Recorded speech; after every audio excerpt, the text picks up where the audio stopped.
Hey, Stixxay, how's it going? Good, are you? Can't complain. It was a Yeah. little fun watching you guys just absolutely smash on the Rift. Like, Thank you. kudos for speeding up the broadcast schedule a little bit, getting us to the Yeah, I next got game you. a I little got bit you. quicker.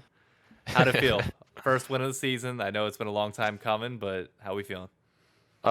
Pretty good. I think it was kind of, I don't know, this kind of sounds toxic, kind of expected.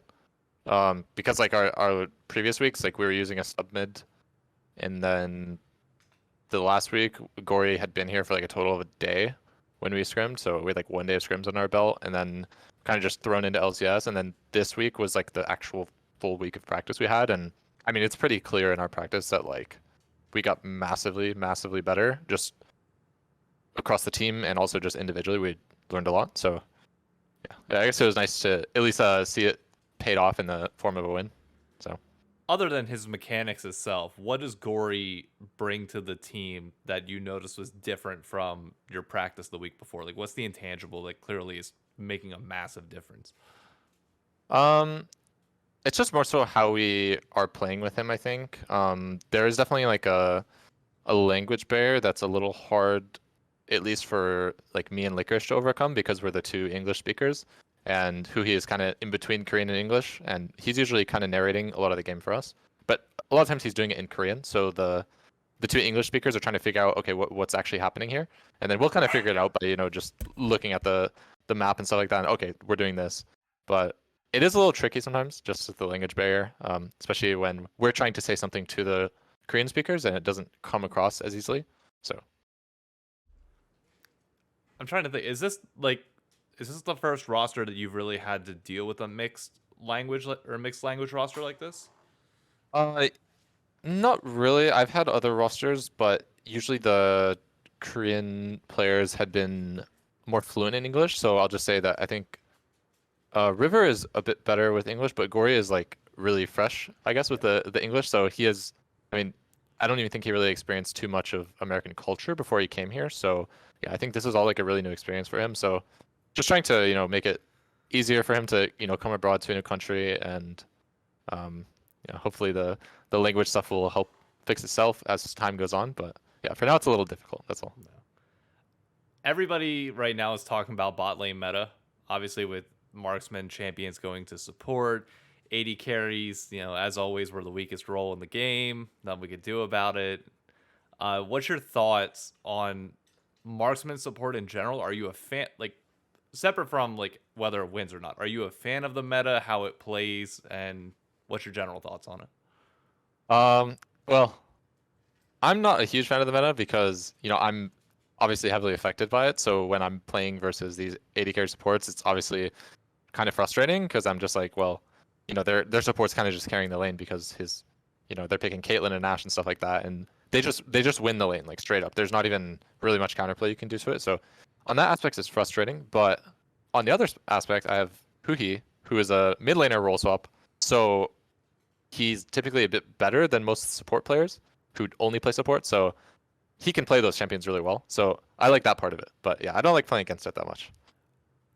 Okay, that immediately brings up the question. Aurelion Sol just got a rework.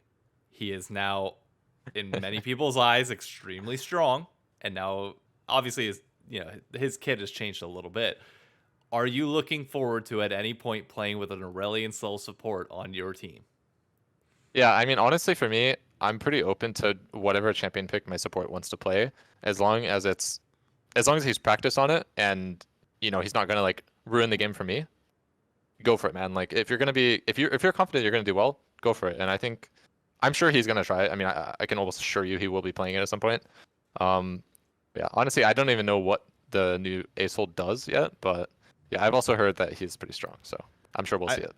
Do you think you would ever give him a chance? Because I mean, there was at one point in time a meta where AP. I mean, Swain's the one that gets a lot of attention now, still in bot lane, but we used to have Karthus ADC every now and then. You'd have some brand games.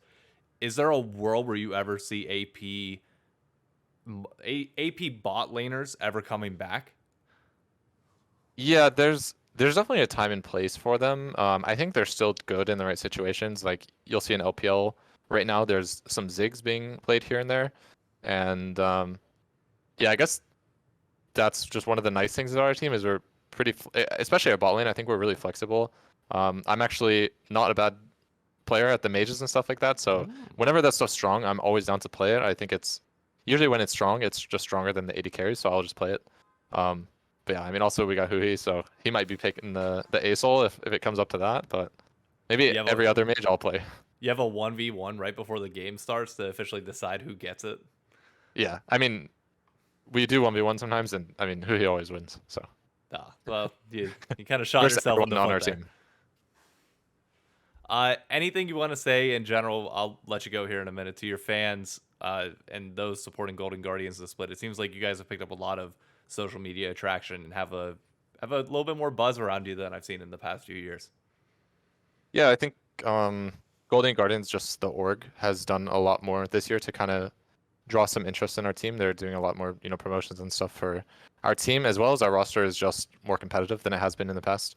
I think that this is the first roster in a while that I felt can actually make a run. So as long as we, I guess, follow with our current progression and just keep doing well, I think we're kind of, our eyes are kind of on playoffs, and I think we don't really care too much about the regular split. Obviously, want to win as much as we can, but I think by playoffs we're going to be one of the top teams, and yeah, to fans, just hopefully keep supporting us, and I'll hopefully prove myself right there. Real quick follow up on that. Now that you mention it, the last Golden Guardians roster that was like really talked about to a large extent was when Huhi was with FBI on that roster. Who do you think wins in a 5v5? 2020 Golden Guardians with Huhi or 2023 Golden Guardians with Huhi? Oh, well, it's got to be the 2023. Okay. It's There was got to only be. one answer. I was curious if you would Yeah. give him any credence or not.